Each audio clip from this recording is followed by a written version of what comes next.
Hey there, Björkman from Audio Issues here again, author of Step-by-Step Mixing, and we're back with the step-by-step mixing hip-hop tutorial that we've been working on for the last few weeks. Last time we left off, a week ago for you, but honestly only an hour and a half. I went to the grocery store, had some lunch, and now I'm back, and we're gonna keep working on it. I was gonna do the vocals, but I thought I'd talk a little bit about using delay to add sort of micro depth in a way, and using them, breaking the rules by using them as inserts. So I'm using these 3 delays on the synth tracks.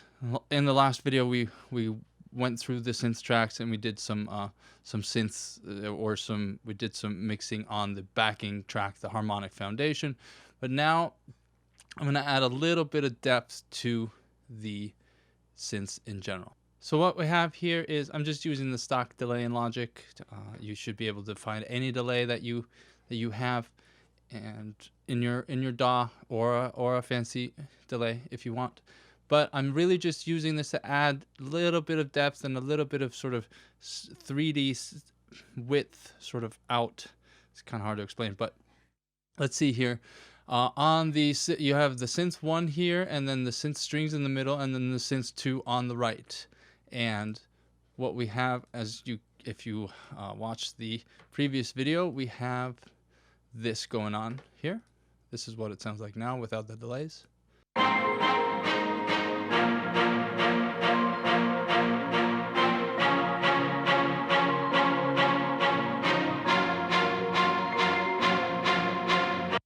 All right, so let's actually start with the synth strings here. They should be in the middle, right? Yep. Should be in the middle. So I'm going to add just 20% wet, so it's a completely dry signal, and I'm just adding a little bit of this delay. So when you use it as an insert, you have to be careful about the dry wet signal, otherwise you're just adding in a delay and it's going to overload everything and it's going to sound terrible and it's going to be delayed and it's going to be nuts. Okay, so I put it on 16th notes, so I'm just going to listen to the strings in general, and then I'm going to show you how that sounds with that activated.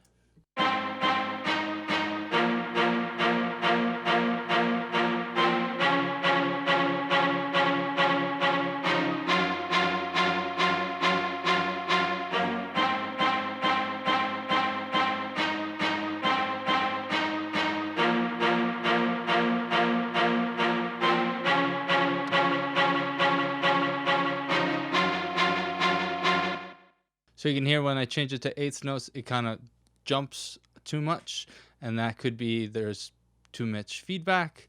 There could be too much of a wet signal, so let's lower that. Maybe that's still too much.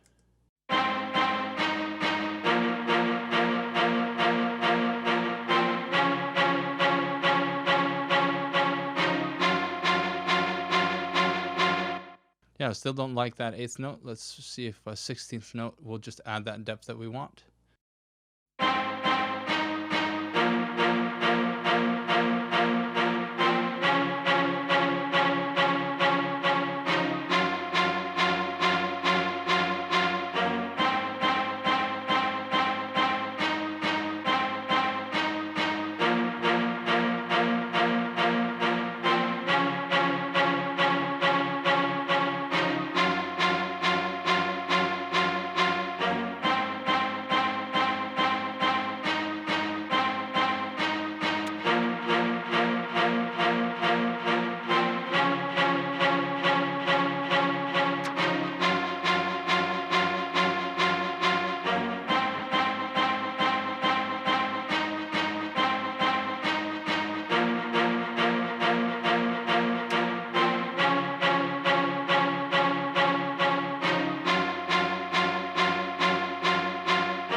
So it adds a little bit of sort of this slap that kind of adds to the dimension of those strings.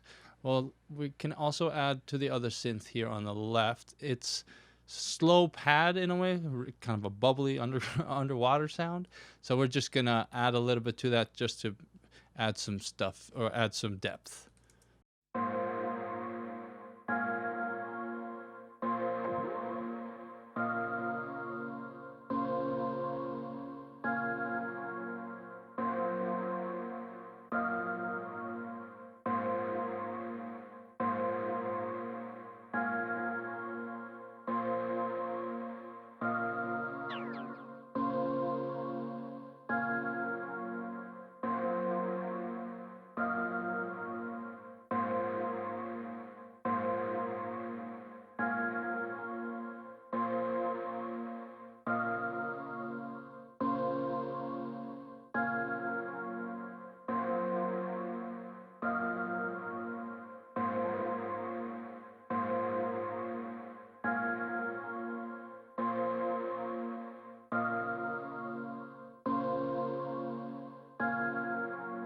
So just a little extra there on the left. And then let's take a listen to the synth number 2 here and see what we can add to it.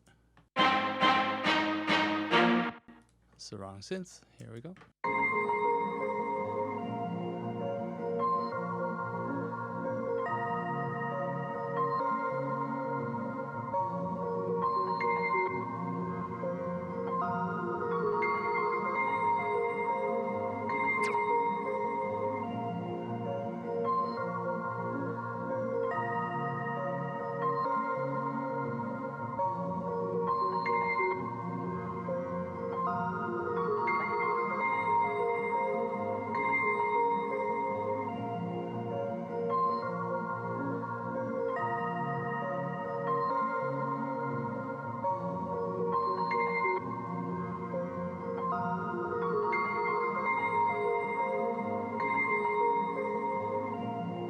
So it's just adding, it's kind of imperceptible for this particular patch. But when we put them all together, you can hear just a slight increase in the depth of field from front to back.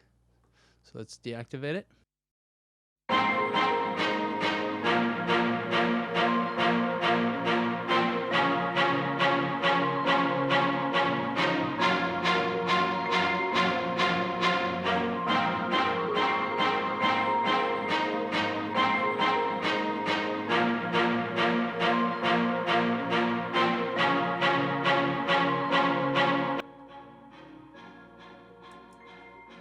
Super subtle, but sort of moves the patches just a little bit sort of in, so that I like to call them micro delays. I don't really know if that's the right term or not, but so try that out if you want to add a little bit. And this is not just for these are actually might be like the wrong types of things to show this particular technique on.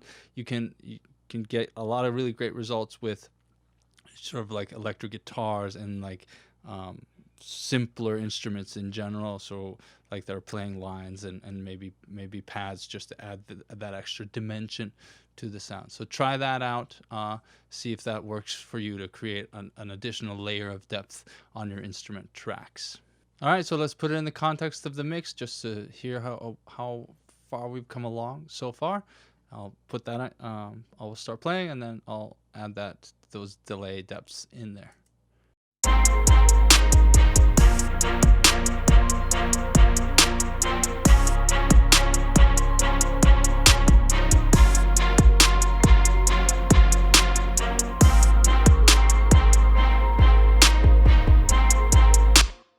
So one thing that I kind of feel like is missing now, I want more tone out of this 808. So let me see if I can fix that real quick.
You can definitely hear that third note pretty well. So let's see. Maybe this is doing too much. I do feel like it's.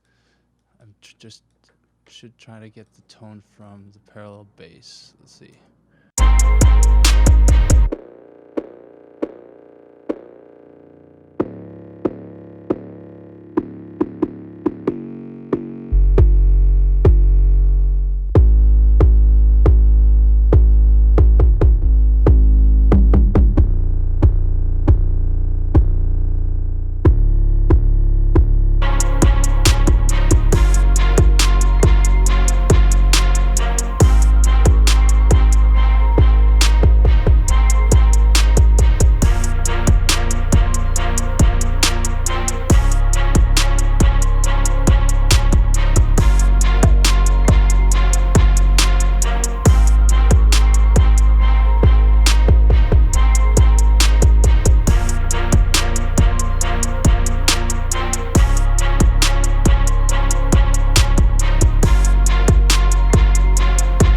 All right, so that's good enough for now. Won't waste more time on this video doing that. In the next one, we're gonna add in the vocals and start finalizing the mix. Adding in the vocals is gonna take a whole video for sure. Gonna add some compression, EQ, some space. It is a rap vocal after all, therefore you do not want to drench it in reverb. So I'll show you a few techniques on how to get that, get sort of space and depth and size without cluttering up the clarity of the rap. So check that out in the next video. Hope you found this one useful. Let me know what you think. Let me know if you have any follow-up questions. And if you want more from me, I highly recommend you sign up to the email list at mixfinisher.com, and you'll also get my Mix Finisher cheat sheet that helps you get your mixes sounding great on every speaker system. And if you want more step-by-step mixing techniques, go to stepbystepmixing.com and grab your copy of the book there. Hope you found this useful. Again, I'm Björk from Audio Issues. Take it easy. Have a good day.